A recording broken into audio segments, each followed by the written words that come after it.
Students, आपको calculate करना है new profit sharing ratio on retirement of a partner. यहाँ पर जो पर्टिकुलर टाइप मैं आप लोगों से डिस्कस कर रहा हूँ, ये सबसे आसान टाइप होती है स्टूडेंट्स।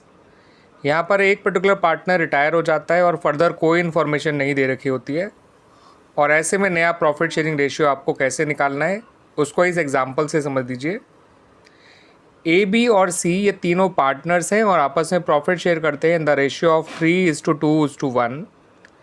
आपको नया प्रॉफिट शेयरिंग रेशियो निकालना है अगर सिचुएशन 1 में इन्होंने कहा है ए रिटायर हो गया, सिचुएशन 2 में कहा है कि अगर बी रिटायर हो गया, और सिचुएशन 3 में कहा है कि अगर सी रिटायर हो जाता है। तो स्टूडेंट्स, अगर ए रिटायर हो जाता है और फर्दर कोई इन्फॉर्मेशन नहीं है तो बी और सी का आपस का नया प्रॉफिट शेयरिंग रेशियो 2:1 हो जाएगा।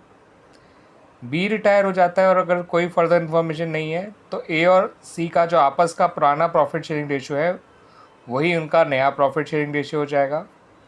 ऐसे ही अगर सी रिटायर हो जाता है तो जो ए और बी का आपस का प्रॉफिट शेयरिंग रेशियो है वही उनका नया प्रॉफिट शेयरिंग रेशियो हो जाएगा। ए के रिटायर होने पे बी और सी का आपस का रेशियो 2:1 जो था पहले का, वही उनका नया प्रॉफिट शेयरिंग रेशियो हो जाएगा। बी के रिटायर होने पर जो ए और सी का आपस का नया पुराना प्रॉफिट शेयरिंग रेशियो था वही उनका नया प्रॉफिट शेयरिंग रेशियो हो जाएगा।